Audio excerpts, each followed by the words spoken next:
बाहरी औरतें घर के अंदर आना शुरू करती हैं। वो विरोध करती है, विरोध करने पर उसको घरेलू हिंसा का सामना करना पड़ता है। क्या ये सच है कि राजा भैया अपने पत्नी से अलग रहते हैं? क्या राजा भैया बेटे के चाह में दूसरी शादी करने जा रहे थे? या ये सच है कि राजा भैया अपनी पत्नी को संपत्ति ना देना पड़े इस वजह से अपने घर की प्रॉपर्टी नौकर, ड्राइवर और दूसरे लोगों के नाम पर ट्रांसफर कर दिए? राजा भैया उत्तर प्रदेश का वो बाहुबली नाम जिसके एक इशारे पर अधिकारी और नेता लाइन में खड़े हो जाते हैं। उनके सामने बोलने की हिम्मत बाहर किसी में नहीं है। लेकिन उसी राजा भैया का जीवन आज सवालों के कटघरे में है। राजा भैया की शादी बस्ती के राजघराने में हुई। राजघराने की छोटी बेटी जिसका नाम भानवी सिंह है, उन्होंने आज ऑन कैमरा आकर राजा भैया को लेकर बहुत कुछ कहा है। यूं तो राजा भैया हमेशा सुर्खियों में बने रहते हैं, लेकिन आज वो अपनी निजी जीवन को लेकर एक बार फिर से चर्चा में है। भानवी सिंह ने आकर कहा है कि मैं अपने हक की लड़ाई लड़ रही हूं और ये लड़ाई मुझे लड़ना होगा अपने बच्चों के लिए। घरेलू हिंसा का भी आरोप राजा भैया पर उनकी पत्नी ने लगाया। उन्होंने कहा कि वो पुलिस से लेकर कोर्ट कचहरी तक को मैनेज करते हैं। वो हमारा अधिकार छीनने की कोशिश कर रहे हैं, लेकिन हम हारेंगे नहीं, हम जीतेंगे।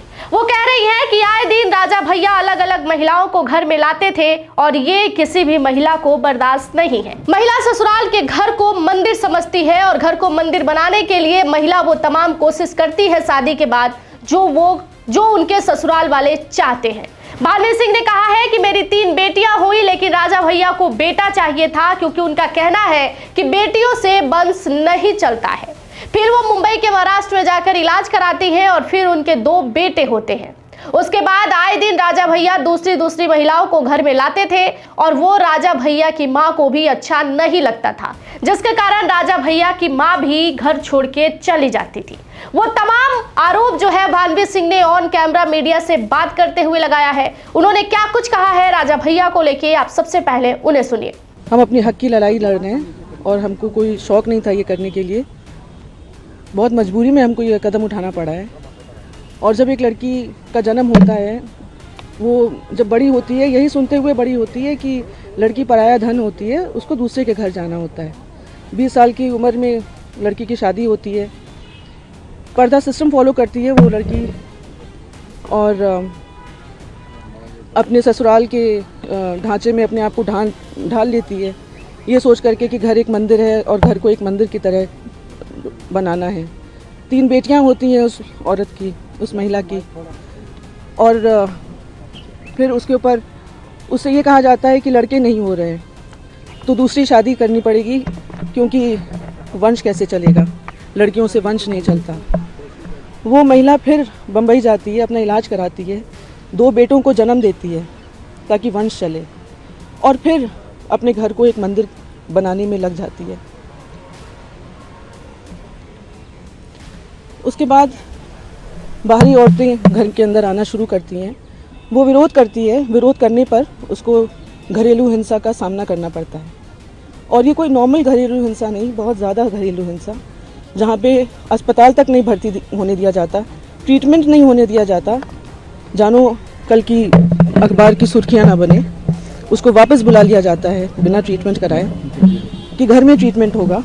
वो फिर भी चुप रहती है क्योंकि बच्चों का भविष्य माँ से नहीं पिता से होता है। और मैं ही नहीं एक अकेली महिला हूँ कि जो चुप है, बर्दाश्त कर रही है।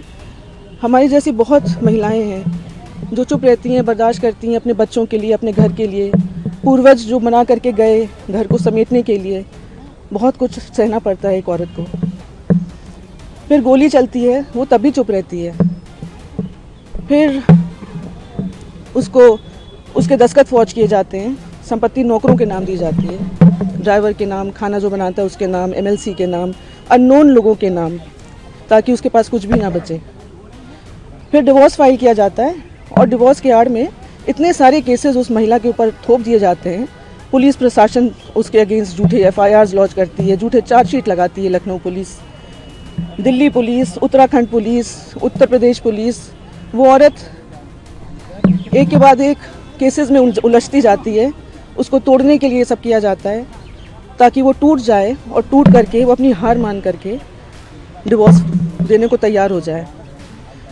लेकिन हम टूटे नहीं, इनफैक्ट हम और मजबूती से खड़े हुए हैं और न्यायालय पे हमें बहुत भरोसा है और सच्चाई की जीत होगी।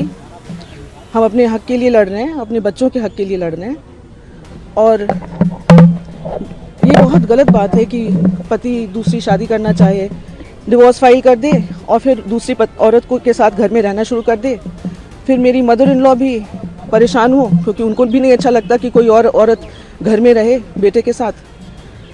उनको भी घर छोड़ करके, इस बुढ़ापे में उनको भी घर छोड़ करके जाना पड़ता है। हम लोगों को घर में अलाउड नहीं है। हमारा डीवी जो है बहुत दिनों से स्टे पे था, जुरिस्डिक्शन स्टे पे। डिसाइड होना था कि महिला कोर्ट में चलेगा या पीएमएलए कोर्ट में। अब सुप्रीम कोर्ट ने जो भी फैसला दिया है वो अच्छा फैसला दिया है। और क्या फैसला? मैम, आज जो सुप्रीम कोर्ट में आप आई थी, ये कौन सा मामला था? इसमें जो याचिका आपने दायर की थी, उसमें क्या मांग की गई थी? वो हमारे लॉयर आ रहे हैं, वो बता पाएंगे। कोर्ट कचहरी की चीज़ें तो भैया हमारे लॉयर ही बता पाएंगे। ठीक है, आपको आखिरी एक सवाल, चूंकि आप जिस शख्स से लड़ रही हैं वो आपका अपना है, लेकिन बहुत प्रभावशाली और रसूखदार भी है, जिसकी बात कोर्ट के सामने आप लोग रखते आए।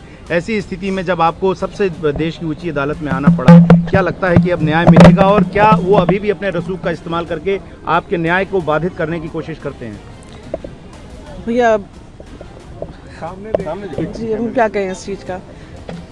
हर जगह से मैनेज किया जा रहा है। हमने पहले ही कहा, उत्तराखंड पुलिस, यहाँ दिल्ली पुलिस, यूपी पुलिस, सबको तो यूज़ किया जा रहा है हमारे अगेंस्ट। झूठे एफआईआर्स, सब जगह से हम लड़ रहे हैं और सत्य की जीत होगी। तो ये बयान जो है वो भानवी सिंह का है। भानवी सिंह राजा भैया की पत्नी है। यूं तो खबरें बहुत दिन से आ रही थी कि राजा भैया और भानवी सिंह का निजी जीवन जो है वो अच्छा नहीं चल रहा है, लेकिन आज भानवी सिंह ने अपनी चुप्पी तोड़ दी और ऑन कैमरा आके बोला कि ये बात किसी भी महिला को बर्दाश्त नहीं होगा कि पत्नी के होते हुए उन्हें डिवोर्स दे दिया जाए और फिर दूसरी पत्नी के साथ घर में रहा जाए। ये हमसे बर्दाश्त नहीं होगा। भानवी सिंह कह रही है कि सहने को तो हमने बहुत कुछ सहा है, लेकिन अब अपने हक की लड़ाई जरूरी है, क्योंकि बात हमारे बच्चों की है। वो कह रही है कि ये हिंसा जो है वो तमाम महिला सहती है, इसलिए क्योंकि उन्हें परिवार चलाना है, इसलिए क्योंकि उन्हें बच्चे चलाने हैं, क्योंकि बिना बाप का बच्चा का जीवन नहीं चलता। ये बात जो है वो भानवी सिंह का है। भानवी सिंह न्यायालय से गुहार लगाते हुए कही कि सुप्रीम कोर्ट से मुझे पूरा भरोसा है कि मुझे न्याय जरूर मिलेगा। इस खबर पर आपका क्या राय है? अपनी प्रतिक्रिया जरूर दीजिएगा। बाकी की तमाम जानकारियों के लिए जुड़े रहिएगा हमारे साथ। धन्यवाद।